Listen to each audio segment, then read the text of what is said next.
The Russian state is Orthodox, and Orthodoxy presupposes the idea of kind of exceptional purity of faith. And the Russians claim we have the purity of faith, we are specially favored in the eyes of God, therefore we have mission, and therefore we need to implement this mission by waging a war. And when you have this mission, this idea of messianic exceptionalism, then moral rules don't apply to you.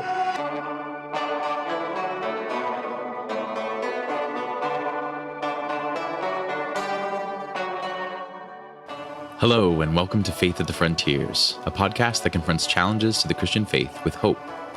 Today we talk with Father Cyril Hovorun, an Orthodox priest and scholar from the Ukraine. He's an expert in Eastern Christianity and Orthodox political theology. We sit down to talk with him about Russian Christian nationalism, the unique ways that Eastern Orthodox theology is being co-opted by this political movement, and the possibility of theological response. We hope you enjoy. So in our conversations about Christian nationalism, we've had some focus on Europe and a lot of focus on America, but almost no focus on Russia and Ukraine and what's going on there at the moment and how that relates to Christian nationalism, or whether Christian nationalism is a good way of looking at that problem. So it's a great pleasure to redress that balance by welcoming our guest for today, Father Cyril. Thank you for joining us. Of course, my pleasure. What do you understand by nationalism to begin with? Well, I think it's important to begin with a distinction between national awakening or national self-awareness and nationalism. I think it's not a bad thing to have national self-awareness. It sprang from the Spring of the Nations, so-called Spring of the Nations in the mid-19th century in Europe, when the major empires began collapsing, and some people that emerged from those empires understood themselves as ethnic groups with their identity, with their language, with their culture, with their literature, and so forth.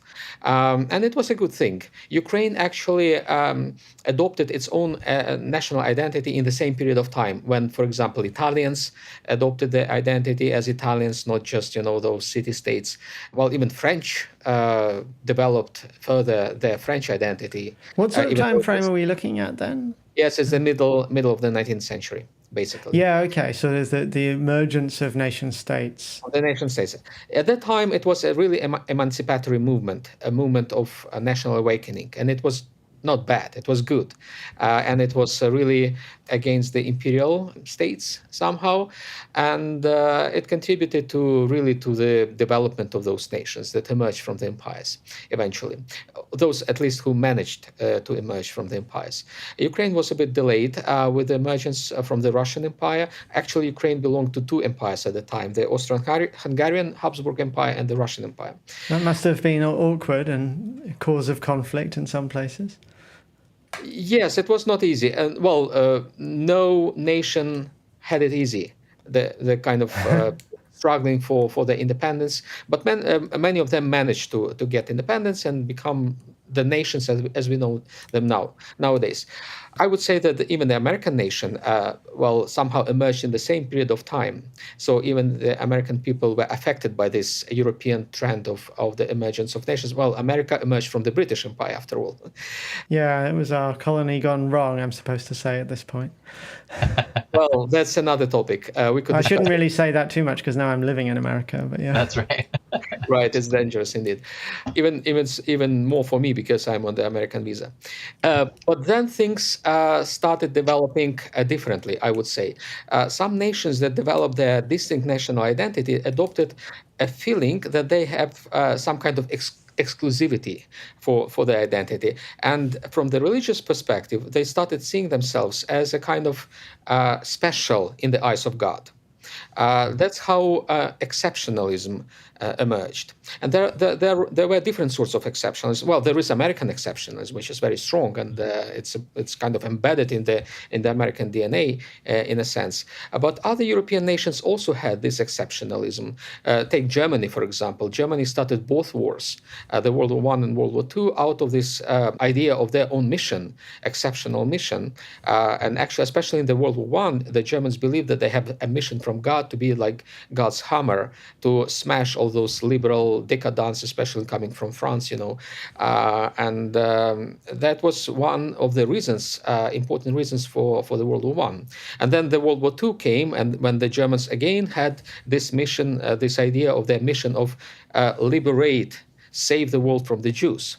And that's how the Holocaust started. So the Holocaust also stemmed from the idea of exceptionalism. In the Orthodox Church, there were some special cases of exceptions. For example, there was the first Balkan War in 1912, when the Orthodox nations in the Balkans started fighting for their independence from the Ottoman Empire, and most of them managed to. The Ottoman Empire was Muslim.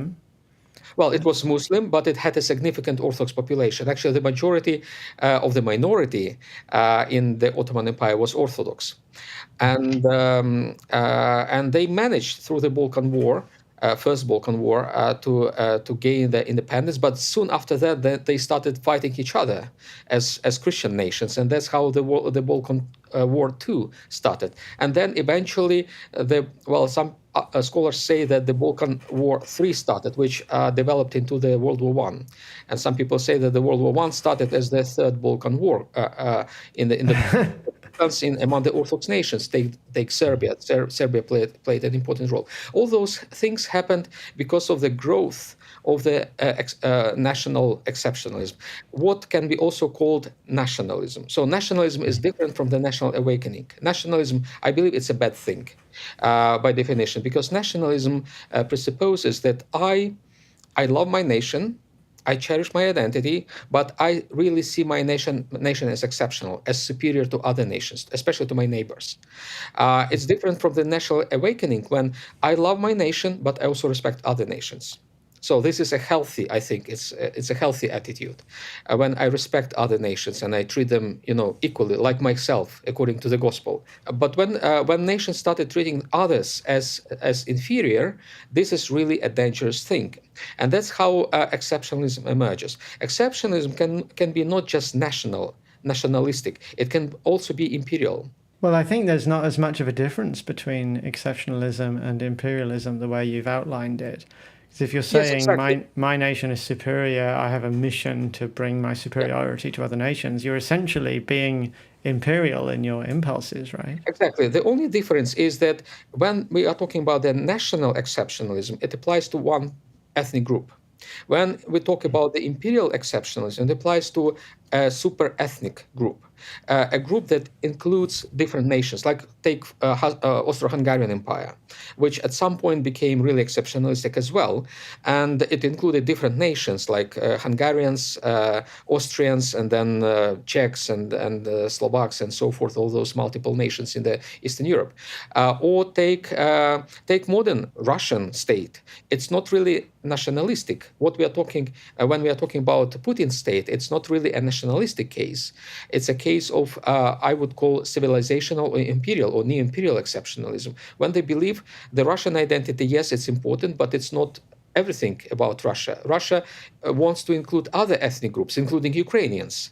And that's how Right. Russia claims, Ukraine for itself, because it says that it fights Ukrainian nationalism, meaning national identity, because it wants to include Ukraine to its neo-imperial project, and it claims some kind of exclusivity, exceptionalism for itself. And they believe that this exceptionalism stems from God Himself, because the Russian state is Orthodox, and Orthodoxy presupposes the idea of kind of exceptional purity of faith. And the Russians claim, we have the purity of faith, we are specially favored in the eyes of God, therefore we have mission, and therefore we need to implement this mission by waging a war. And when you have this mission, this idea of messianic exceptionalism, then moral rules don't apply to you. Then you can do whatever you want, because you are exceptional. God has mission for you. The same way how the Germans thought about themselves during the Holocaust and so forth. So it's very similar thing. But there is, again, I want to stress this difference between the imperial or civilizational. Russians call themselves a civilization, not really an empire. It's not Putin's language. Putin's language is the language of the civilization, and they call themselves civilization, which is more embracing, more comprehensive of other ethnic groups, and it's different from national exclusivism or messianism, like for example Serbian exclusivism that drove them to to fight their neighbors in the Balkan Wars and to have Srebrenica and the extinction of of Croatians and Albanians and so forth. So those are two slightly different things, but the common denominator between them is this idea of exceptionalistic messianic exclusivity, which is dressed in this idea that we are special in the eyes of God, and God wants us to accomplish a special mission. So you've already alluded to the religious dimension of that, especially in the case of Russia. I've read a lot of different reasons given for the Russian aggression in Ukraine. Some give economic reasons, political reasons, strategic reasons. But you seem to be saying that at its heart, it's actually a religious motivation. Is that right? That's correct. And because it's really difficult to identify a pragmatic, non-religious reason behind the Russian aggression, the only way how it can be kind of rationalized, not justified, rationalized, is through religious dimensions. If you ask Putin himself, why on earth did you start this war? He would really struggle to answer this question. I believe so. Interesting. Because if you trace the explanations of the war in the Russian propaganda, in the Russian narratives, it changed all the time. It has changed several times since 2022, February 22. And then the narratives change all the time. With the only exception, there is a kind of perennial religious narrative in those changing narratives, political narratives of Putin and his clique, and they claim that it's the will of God. It's the mission that Russia has to accomplish. They always claim biblical imagery, Jewish people who were called by God to extinguish their neighbors in a very bloody way, in a very merciless way. And they make, theologians who try to justify Putin, there are some court theologians who try to justify war and who are quite close to Putin, or they support the cause of the war. They make many allusions to the Old Testament history of the Jewish people who were endowed by God with this mission or to eliminate all the neighbors. And the Russians say, we play the same role. We play the role of Israel, ancient Israel, who try to, extinguish those Canaanites, meaning Ukrainians, and the rest of the people to the west from Russia. But how can you? I find it hard to imagine how you can map Russia onto Israel and Ukraine onto Canaan in the way that it happens in the Old Testament. What is it that? Yeah. It's difficult to really substantiate on the basis of the biblical scholarship, solid biblical scholarship. It's very. Well, I guess they're not that interested in the pure biblical scholarship. Well, there are some scholars who are interested, and they try to apply biblical scholarship to just justify Putin's aggression, just as the German scholars in the interwar period tried to justify Holocaust, also by alluding to the Bible. And their point was very similar. They said, look, Jews apostatized from God, and God wanted to punish them, and God chose the German nation to punish, the Jewish apostates. That was and actually very prominent biblical scholars, really top-notch scholars of the time, worked in the universities like Jena University in Germany. They established a special institute to study biblical scholarship to prove the Holocaust cause. And I remember reading about this. Actually, I read a fascinating book called Before Auschwitz, which was a survey of what theologians were saying. Good books. Yeah, exactly. Yeah. That study the German theology, interwar theology, biblical scholarship, and moreover they even tried to prove that Jesus was not Jewish, that he was Aryan, he was Nordic, and they tried to find different scholarly arguments to that. It doesn't make any sense. It's nonsense, of course, but the best scholars try to say this. Russia it's a very sobering thought, isn't it? How quickly and easily the world-leading academics can start saying stuff that is obviously driven by a political agenda. Exactly, absolutely so. And that is exactly what is happening in Russia, when some biblical scholars starting doing the same thing, trying to prove that Russia is like the new Israel and Ukraine are the new Canaanites, and not to say about about the United States, Americans who are like the worst of pagans that you could imagine, that they are so disgusted, in the eyes of God, that Russia has all reasons, all justifications to wage, this global crusade against the West. Mm-hmm.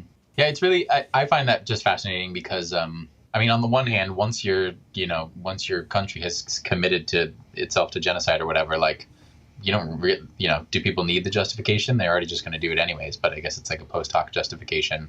But also, like, scholars probably aren't going to be that helpful because neither the politicians nor the general population tends to listen to the scholars. Well, so it's interesting that they jump in anyways. Exactly. This is the thing. No one likes to be a murderer. No one likes to be just a killer, just to kill. Maybe Putin likes to kill, just for killing, for the sake of killing.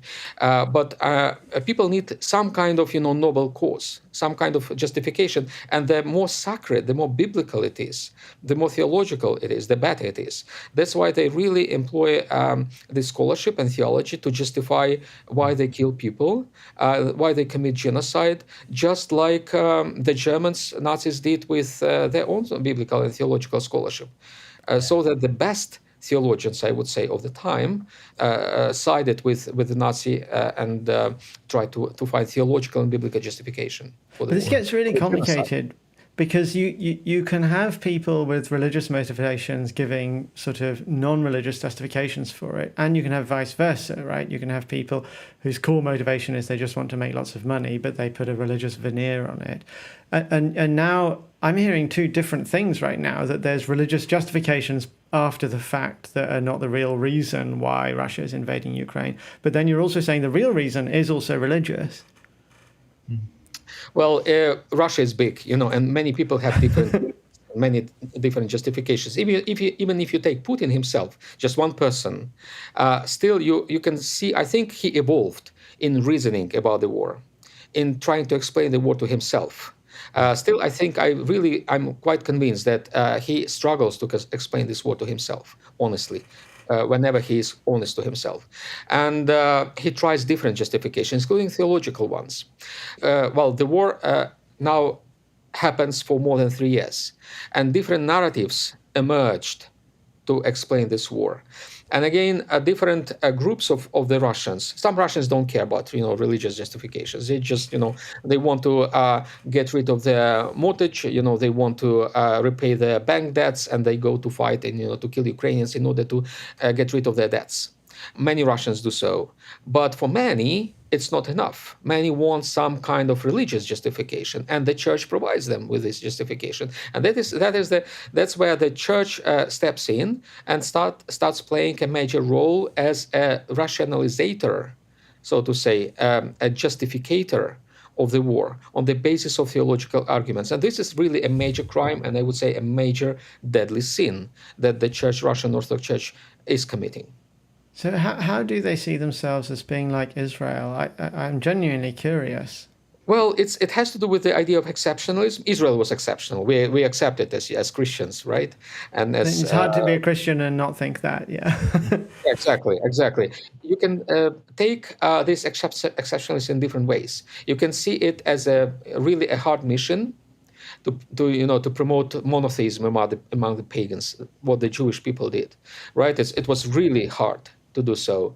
Or you can see it as kind of special favoritism from God that frees you, liberates you from any obligation, any moral bondage.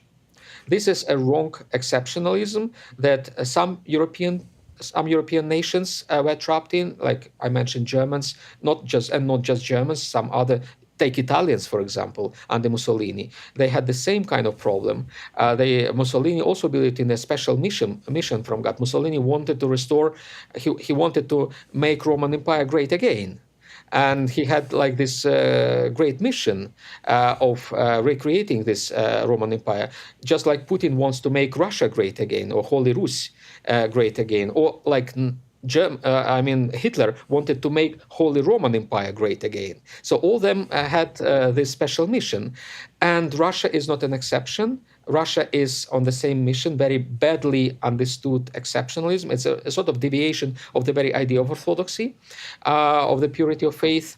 And, well, I'm afraid that even America is not really immune from this kind of viruses. Yeah, that's probably true. Yeah, I expect so. And is this I one of the distinction that you made between a kind of nationalist exceptionalism and a kind of civilizational or imperial exceptionalism?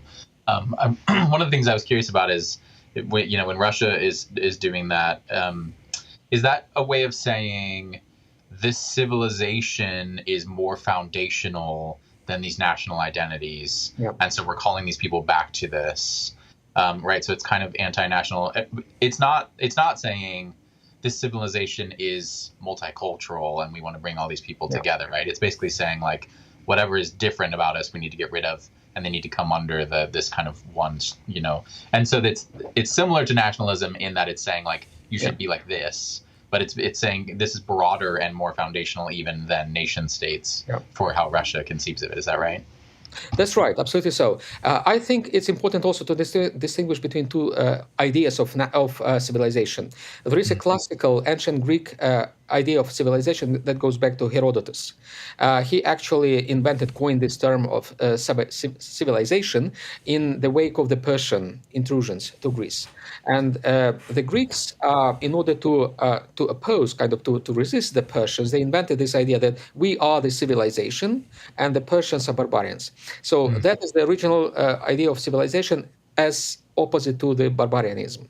I remember learning that the word barbarian in Greek originates from the noise a sheep makes, ba ba, because what they're saying is they're barbarians. We can't understand them. They just sound like sheep. Yeah. Well, the Greeks certainly tried to describe the Persians pejoratively, and they created an entire mythology of the barbarian Persians. Now we know the modern scholarship understands that the Persians were not as barbarians as the Greek described them, but it's a different story. Well, if you understand their language, they probably don't sound like sheep anymore. Yeah. Well, That's right. that's true. That's also true. And for the Greeks, basically speaking, Greek was the main feature of civilization, of being civilized. So those who didn't speak Greek were not civilized. But this is a classical Herodotian kind of concept of civilization. The Russians have adopted a different concept, which emerged in the late 19th, early 20th century, through the works of the historians like Toynbee, for example, and there was a Russian kind of scholar, historian, whose name was Gumilov, who developed the same sort of ideas. They actually claimed that civilization is not what the Greeks meant by civilization. Civilization are huge groups of people, which include different ethnic groups, but they have a common identity. So the nations within the civilization could have their own identities. Like, for example, like Armenians or Syrians could have their own identity within the Ottoman Empire, the Ottoman civilization. But there was kind of a common denominator or an overarching identity, imperial identity or civilizational identity, which is not necessarily imperial. It does not. Well, it can be an empire. I mean, civilization can be an empire, but can be other things. And Putin actually claims that modern Russia is not really an empire, even though many people, and I, including myself, believe he tries to build a new empire, but he doesn't call it empire, he calls it civilization. And this is the language he adopted actually from Patriarch Kirill, from his body in this symphonic relationship with the church. And this idea goes back to the historians of the early 20th century that started describing those civilization. And then Samuel Huntington came from Harvard, and he said that yes, we can speak about civilizations, and there will be a clash of civilizations that will succeed the clash of ideologies. And basically, did he identify what Arabia, China, and the West or something but not like Russia, that? Actually, he never included Russia as envisaged Russia. Now as, Russia's getting its revenge. Huh? Yeah. Yes, and Russia invented itself as civilization in a very Huntingtonian sense, in the terms of Huntington. And I remember very well Patriarch Kirill being absolutely fascinated by Huntington and his concept of the clash of civilizations. And actually, Huntington was somehow right in the sense that after the Cold War, when there was a clash of ideologies, and then the clash stopped, and Huntington predicted a new sort of clash on the basis of identities. And not just ethnic identities, not just ethnic wars. This sort of kind of Balkan or mostly Balkan wars that Europe had, but larger wars, larger scale wars, and that's exactly what Putin tries to enact. Putin is fascinated by history, even though he's a very amateurish in his history. He's not really a good historian, and he is fascinated by enacting history. All those, like all those, Vikings or knights that gather, in the summertime to pretend to fight each other. Putin is like them, except that he really kills people. His enactment of history is real. So he enacts some ideas that emerged long time ago, including the idea of civilization, and he, in his own eyes, he conducts this kind of civilizational campaign for the Russian civilization, and he uses this language of the exceptional Russian civilization that he tries to. He believes it's really exceptional, and it has to do with God's favor and some God's mission.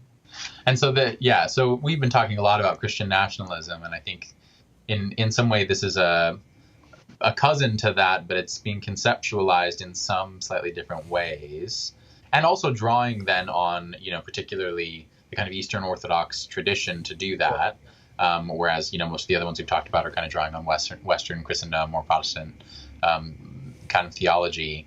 Do you feel like is there anything particular about the coming from kind of Eastern Orthodoxy? Yes, the Russian Orthodox civilization exceptionalism is different, quite different from the American exceptionalism. Well, American exceptionalism, if we want to analyze it a bit, it may help us to understand the Russian one. It comes, I believe, it comes from rooted, and again, I don't want to be misjudging any tradition, but it's very close to Calvinism, with the idea of predestination, with the idea of almost lack of synergy, between human beings and God in humans' own salvation, and in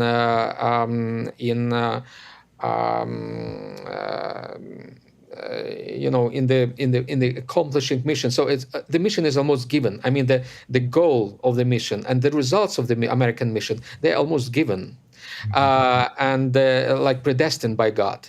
It's not that we choose; we just take on that mission and we carry out. The Russians have a different attitude. It comes from Orthodoxy, where on the one hand, the feeling of synergy is quite strong. The kind of relationship between human beings and God, they need to work together in order to accomplish a mission. And Putin really tries hard. He acts as a major actor of history. At least that's how he sees himself. It's not that God grants him whatever he wants to achieve. He needs to work hard, and he does. At the same time, Eastern Orthodoxy has this idea of a symphony, the symphonic relationship between the church and the state, which presupposes that only elites are bestowed with a special mission. People don't matter.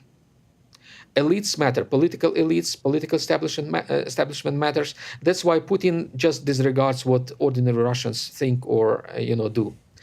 He believes it's very elitistic, and actually Patriarch Kirill also is very elitistic. He also believes in the power of the elites. He doesn't believe in the power of the people. Well, the Russians, don't have this American mentality. We are the people.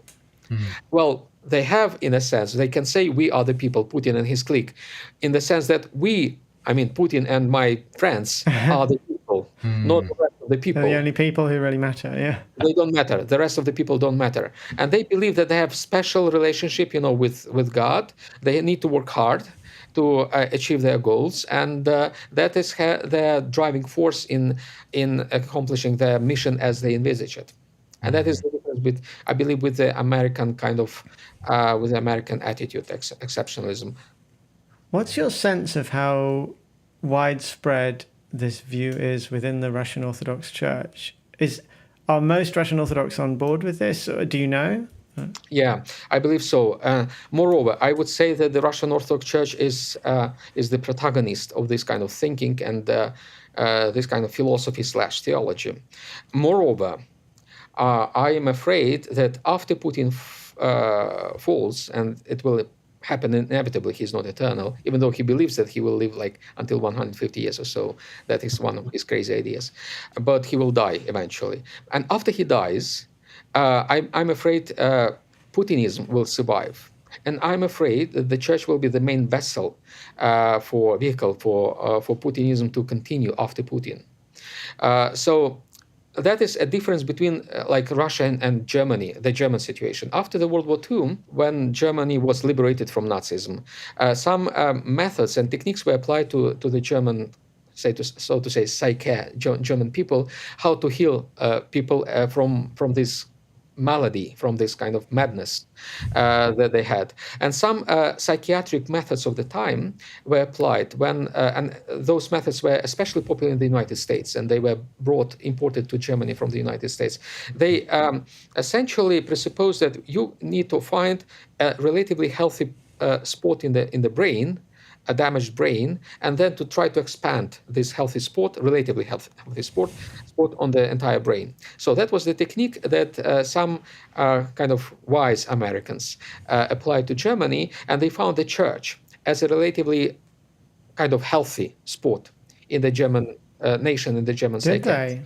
In spite of all those theologians who argued for... Yes, but because there was confessing church, because there were many like Bonhoeffer, other German theologians and people who did not support, I mean, relatively healthy, because the entire nation was completely affected by Nazism. And it was really hard to find something healthy. And the church was not healthy, but it was healthier than the rest, so to say. And that's why they made kind of Germany part of the German constitution after the World War II. They make religious schooling constitutional. You cannot get rid of it without changing constitution, so forth. It was a part of this agenda, as it were. And it worked well, because the church, even though it had been affected by Nazism, contributed to healing the German nation from the malady of Nazism. I think it will not happen with the Russian church, because the Russian church is not a healthier part of the Russian psyche, Russian society. It is probably the sickest part of the Russian psyche, and you cannot do the same after Putinism somehow vanishes or will be challenged after death of Putin, whatever happens to him. I'm afraid that we could not do the same trick with the Russian church in Russia as the Americans did with the German church in Germany, because unfortunately the church is really profoundly affected by Putinism, by this ideology, because the church is one of the generators, one of the inventors of Putinism. So what would you want to do, speaking from within the Orthodox Church, as an Orthodox priest yourself, how would you want to try and combat this, what you see as a sort of disease in the Russian Orthodox Church? Yeah. Well, I believe there are two ways. First of all, it's a way of secularism, just to ignore religion, because religion had produced problems. Let us just forget about religion, just ban religion, whatever. Adopt a very kind of strict secularism. Some people, some European intellectuals after the World War II adopted exactly this approach, because religion was compromised. They decided it's better to get rid of religion. That's how this wave of secularism started in I assume Europe. that's not the approach that you would want to take. But that's exactly that's my point. There is a second way, and I believe the second way is to challenge these deviations of theology theologically. I think it needs this sort of theology, unhealthy, really poisonous and toxic theology, needs to be deconstructed, needs to be challenged on the theological premises, on the premises of our own tradition. You cannot, and that's another thing, that, well, Orthodoxy has produced this kind of deviation, and you cannot use other theological traditions to heal this tradition. So you need to use the resources of Orthodoxy. And I believe we have plenty of resources, indeed, in our past, in our tradition, that may help us to get rid of this sort of deviation, of this sort of heresy. I call it heresy, in a very full sense of the word. And we have all the resources in our tradition to challenge this heresy and to get rid of it. So where would you point to, in just 2 minutes, where would you get started on the resources that can combat this heresy? Well, we have started it already. There is Okay. There is an effort, and it continues when groups of theologians, Orthodox theologians, but not only Orthodox. We really need support of other tradition as well, and it needs to be really an ecumenical effort, not just confessional. But main work needs to be done by the Orthodox theologians, of course, because we know our tradition better, and we know the diseases, the kind of weaknesses of our tradition better than others. Which does mean that we need to do it just on our own. We need to reach out to other theologians, other groups, and it needs to be really an ecumenical effort. And it's happening already. There are groups of theologians across confessions, across traditions that think how to deal with this, basically, I call it a fascist ideology of the Russian world, which is promoted by the church and by the Kremlin, how to deal with it theologically, how to deconstruct it on the theological premises, and how to substitute, how to create something healthier to substitute this unhealthy theology. Mm-hmm. It's one of the things that I think is really interesting if comparing with the U.S., right? If, we have certain types of Christians that are, have been fully supportive from the pulpit of our current leader, who's really allied with Putin at the moment, and but they don't have a coherent theological tradition that they're coming out of, and I think that's been one of the things in thinking about how to respond, and also about how easy it has been for them to sort of move largely completely away from anything historically Christian. It's just a purely political kind of ideology. I completely agree. I try to study also the sort of theology and ideology behind MAGA ideology. And I use the methods that I applied to study Putinism, basically. And I find the methods to study Putinism helpful to study MAGA ideology or theology / theology. And I think there are some really similarities between the two. I call them like Putinism and Trumpism. They're quite similar. And theologically, both are wrong to their own traditions that had produced them. They are inconsistent with their own traditions, and they can be deconstructed on the basis of their own tradition. And again, they should be deconstructed ecumenically with the input from different traditions. Yeah, and that I think has been an interesting challenge, is finding for Christians finding the space to speak into outside of their own tradition at the moment, right? And in these countries, like who is speaking most loudly on behalf of Christians, and how do others kind of respond to that? It's I found sort of a big challenge at the moment. That's true. It seems we face the same sort of challenges for our own kind of civilization exceptionalisms in the very unhealthy sense of the word, and it's something that we can do together while addressing those challenges. Yeah, and that's what we are doing right now, isn't it? That's right. Indeed, that's what we're doing on this podcast. Do you think there's any challenge in the Orthodox side, because the Russian Orthodox Church seems somewhat detached from the other kinds of orthodoxy? It's one of the differences between the Eastern and the Western churches is that Orthodoxy has seemed a little bit more divided along national lines for a long time. Does that cause further problems in trying to combat the specifically Russian form? Yeah, absolutely right. It's a very good point that you, which is often not noticed outside the Orthodox world. But indeed, we had some kind of solidarity between the Orthodox churches, and we have a fellowship of the Orthodox churches. We have communion between the Orthodox churches, and we try to preserve this communion. And there are churches that really struggle to preserve it. But when you begin constructing exceptionalisms, you cannot stop.